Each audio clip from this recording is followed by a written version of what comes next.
नाला वे, महफिल से इस तरह चले आना आउट ऑफ एटिकेट। वहाँ मेरा दम घुटने लगा था डैड।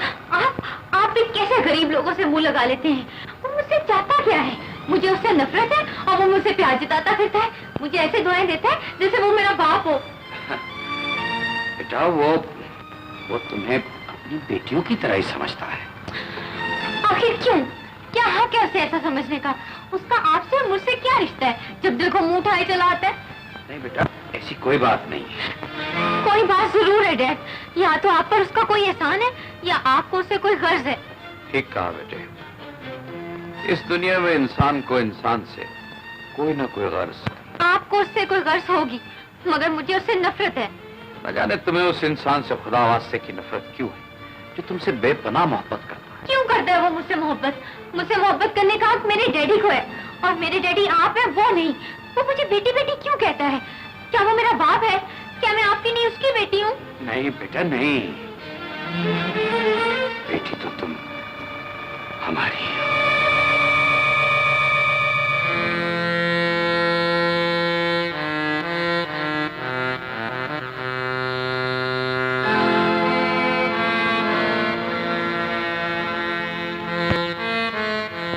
अब तक गए नहीं अहमद, जबकि हमारे सारे मेहमान जा चुके।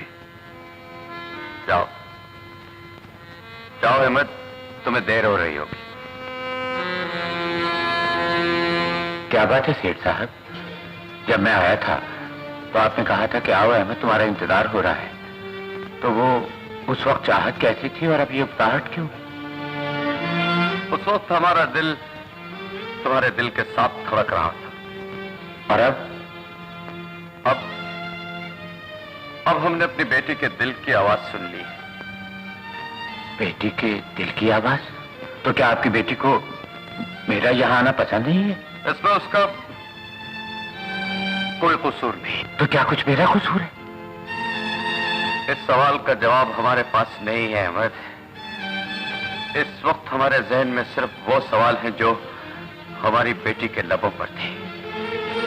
हम उसके सामने भी लाजवाब थे और तुम्हारे सामने भी लब नहीं खोल सकते। जाओ अहमद, जाओ और फिर कभी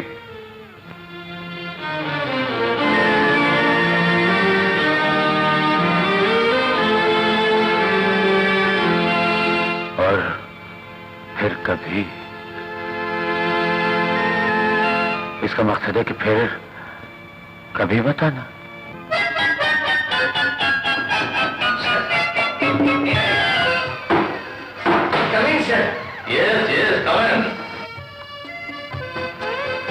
आइए professor Albela, but you are late.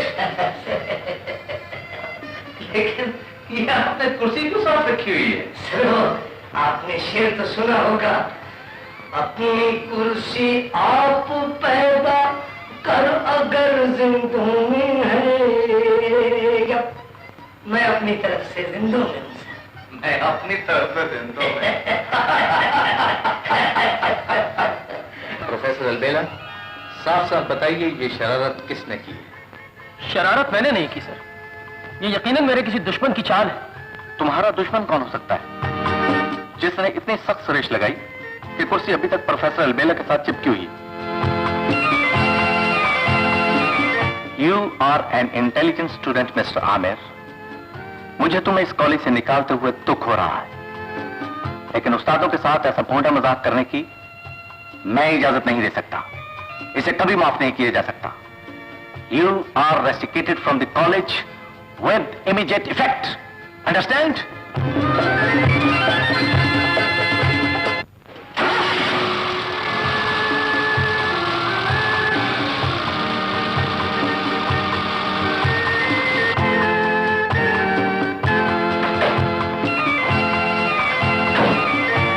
मरने का इरादा है तो खून का इल्जाम मेरे सर क्यों देना चाहती? तुम तो मार ही चुकी थी अपनी तरफ से। बाय द वे मुझे ये बताओ कि मेरे डेस्क में से गम की बोतल कैसे निकली थी? उसी तरह जिस तरह मेरे बैलेट बॉक्स में से बिल्ली निकली थी।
मैनू गड्डी दे थले दे के मारना चाहना सी इन्हू थाने ले चलो ओए थाने ते इन्हू मैं बाद च ले जावांगा और पहले ये दस बाऊ और मैनू मार के तू मेरी बीवी नु बेवा करना चाहना सा और नहीं जी पहलवान जी मैंने तो किया ही कुछ नहीं मैंने क्या किया है जी ओए तू अजे कुछ किया ही नहीं और मैंने तो तेरे कपड़े तो ये लगता है और पीछे भी तू कोई वारदात करके आया नहीं जी नहीं बिल्कुल नहीं दस और नहीं ते आयु पंजाब दी ताल तेरी ओ जी भगवान जी मैं तन दसना आया तू की है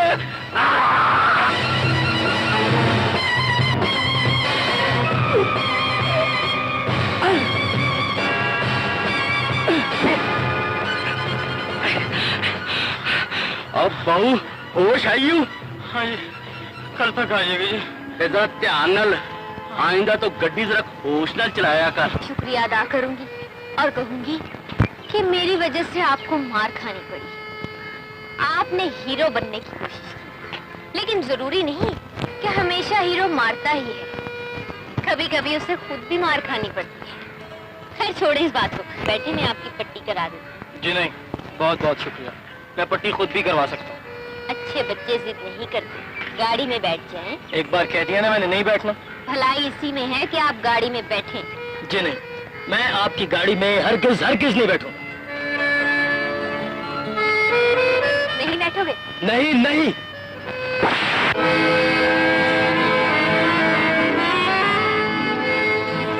तो आप मुझे साथ लेके जाना चाहती हैं? जी। अपनी गाड़ी में भी बिठाना चाहती हैं? पट्टी भी करवाना चाहती हैं? हाँ। तो चलिए।